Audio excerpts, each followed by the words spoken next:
कर्जत नसरापूर येथील पेज नदीला लागून मुंबई येथील बिल्डरनं अनधिकृत बांधकाम करून वॉल कंपाऊंड बांधण्याचा घाट घातलाय. शिवाय या बिल्डरनं जागेत मोठे बांधकाम करायला घेतल्याचं चित्र आहे. त्यामुळे भविष्यात येथील बारमाही वाहणाऱ्या पेज नदीचे जल प्रदूषित होणार हे निश्चित आहे. परंतु याकडे पाटबंधारे विभाग आणि स्थानिक स्वराज्य संस्थेचे अधिकारी वर्गाचं दुर्लक्ष दिसतंय.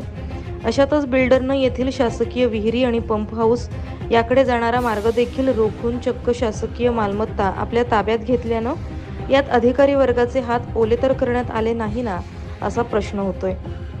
कर्जत तालुक्यातील निसर्ग सौंदर्य संपदा येथील बिल्डर लॉबी आणि फार्म हाऊस मालकांमुळे धोक्यात आली आहे. अशातच तालुक्यातील बारमाही वाहणारी उल्हास नदी ही देखील आपलं अस्तित्व टिकवण्यासाठी धडपड करत असताना आता तालुक्यातील आणखी एक बारमाही वाहणारी पेज नदी येथील मुंबईस्थित धनिकांनी अनधिकृत बांधकाम करून वेढा घातलाय. त्याच या नदीवर अनधिकृतपणे व्यवसाय सुरू केल्याचं चित्र आहे. दरम्यान असं असताना आता नसरापूर ग्रामपंचायत हद्दीत येत असलेल्या पेज नदीच्या काठावरच एका मुंबई येथील बिल्डरनं स्थानिकांना हाताशी घेऊन चक्क पक्के बांधकाम करण्याचा घाट घातलाय, असं बोललं जात आहे. या नदीच्या जवळ पक्के दगडी कंपाऊंड बांधलं असून जागेत मोठ्या प्रमाणात बांधकाम तयार होणार असल्याची चर्चा आहे. जेसीबीच्या सहाय्यानं येथे रात्रंदिवस काम सुरू आहे. दरम्यान नदीच्या परिसरात बांधकाम करायचं झाल्यास शासनानं काही नियम घालून दिलेत. परंतु चक्क या बिल्डरनं स्थानिकांना हाताशी धरूनच शासनाचे नियम धाब्यावर बसवल्याचं दिसतंय. नदीच्या काठावरच भले मोठे बांधकाम सुरू केलं असून वॉल कंपाऊंड घातलंय, तर दुसरीकडे शासनाचे अधिकारी खिशात असल्याच्या आविर्भावात वावरत असल्याचं चित्र आहे. नसरापूर ग्रामपंचायतीची येथे जलजीवन पाणी योजना राबवलेली दिसतेय, तर शासनाची विहीर देखील असून या परिसरात गणेशोत्सव काळात येथील ग्रामस्थ गणेश मूर्तीचं विसर्जन करण्याची प्रथा आहे. याशिवाय जागेत विद्युत महावितरण कंपनीचा ट्रान्सफॉर्मरही दिसतोय.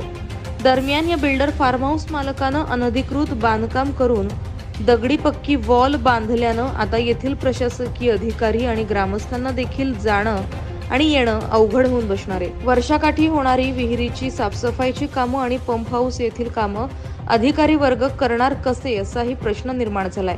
परंतु हे जरी असलं तरी नदीच्या तीरी बांधकामाला परवानगी दिलीच कुणी, असा सवालही आता उपस्थित झाल्यानं खरंच येथील पाटबंधारे विभाग आणि स्थानिक स्वराज्य संस्था अधिकारी वर्गाचे हात तर ओले झाले नाही ना, असा प्रश्न विचारला जातोय. हे बांधकाम नदीच्या जवळ आणि मुख्य रस्त्याला लागून असल्यानं येथे नेहमीच नागरिकांची वर्दळ सुरू असून याकडे प्रशासनाचं लक्ष नाही, हा मोठा प्रश्न आहे. एकूणच काय तर तालुक्यातील बारमाही वाहणाऱ्या नद्यांचे नाल्यात रूपांतर होण्यास सुरुवात झाल्याचं चित्र समोर आहे. त्यातच नसरापूर येथे पेज नदीजवळ मुंबईधारक बिल्डरनं केलेलं काम यामुळे येथील जलप्रदूषणाचा मुद्दा आता उपस्थित झाला असून याकडे संबंधित प्रशासन काय कारवाई करते हे पाहणं महत्त्वाचं ठरणार आहे. महाराष्ट्र न्यूज 24 साठी अजय गायकवाड, कर्जत.